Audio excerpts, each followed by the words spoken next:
want to give a friendly warning to all you startup founders out there that are raising funds right now. This is coming after I've heard a lot of these stories in the last few days. So you founders go to investors like VCs and they will tell you things like your metrics aren't good enough, the churn too high, the growth isn't fast enough, yada, yada, yada. And then you go back to people like me, your current investors, and tell them that, and then start saying, we need to change our plan, operationalize this, and spend more on growth, and so on and so on.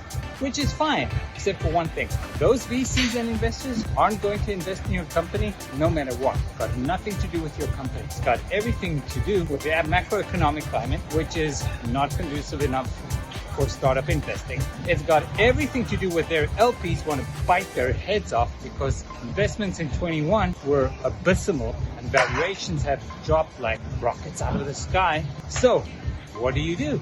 You're thinking they'll invest. It's very simple. You do one thing. You ask one question, which just goes like this. Okay, if I change my metric and get them to the point where you're comfortable, how much are you willing to invest and at what valuation? And then wait for the answers. If the answers are things like, let's see when you get there, we'll think about it, bullshit, they're not investing. If they give you an honest answer about the money they can commit to, about the valuation they will commit to, how it affects the previous rounds, then you've got something. So, in the famous words of the Hill Street Blues, let's be careful out there.